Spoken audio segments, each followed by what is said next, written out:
PM কিষাণের টাকা কৃষকরা না পেলে কি করবেন? অনেক কৃষক অভিযোগ করেছেন যে তাদের অ্যাকাউন্টে এখনও কিস্তির টাকা ঢোকেনি। যদি আপনিও সেই তালিকায় পড়েন তাহলে এই ভিডিওটি প্রথম থেকে শেষ অবধি দেখবেন, তাহলে জানতে পারবেন কেন আপনার অ্যাকাউন্টে এখনও পর্যন্ত টাকা ঢোকেনি। প্রধানমন্ত্রী নরেন্দ্র মোদী গত শনিবার বারাণসী থেকে প্রধানমন্ত্রী কিষাণ সম্মান নিধি যথা পিএম কিষাণ যোজনার 20তম কিস্তি জারি করেছেন। এ উপলক্ষে কোটি কোটি উপযুক্ত কৃষকের ব্যাংক অ্যাকাউন্টে সরাসরি 2000 টাকা করে ট্রান্সফার করা হয়েছে।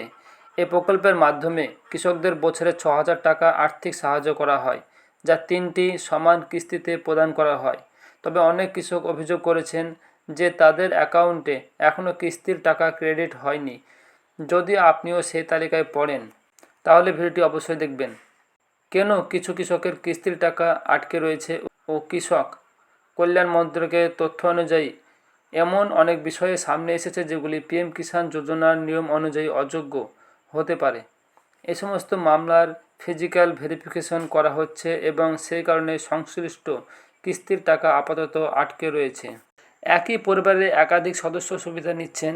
যদি স্বামী, স্ত্রী অথবা বাবা মা ও সন্তান একই সঙ্গে এই প্রকল্পের সুবিধা নিয়ে থাকেন তবে সেটি তদন্তের কারণ হতে পারে। ভুল বা ডুপ্লিকেট তথ্য যেমন আধার, ব্যাংক অ্যাকাউন্ট বা জমির রেকর্ডে কোনো ভুল বা মিল না থাকলে সেটিও পেমেন্ট বন্ধ থাকার কারণ হতে পারে। কিভাবে নিজের স্ট্যাটাস চেক করবেন? যদি আপনার কিস্তির টাকা আটকে থাকে তাহলে এই পদ্ধতিগুলির মাধ্যমে আপনি নিজের স্ট্যাটাস চেক করতে পারবেন। যেমন পিএম কিষাণ ওয়েবসাইটে গিয়ে নো ইয়োর স্ট্যাটাস অপশন ব্যবহার করে, পিএম কিষাণ মোবাইল অ্যাপের মাধ্যমে এবং কিষাণ মিত্র চ্যাটবট ব্যবহার করে। কারা এই প্রকল্পের সুবিধা নিতে পারবেন না?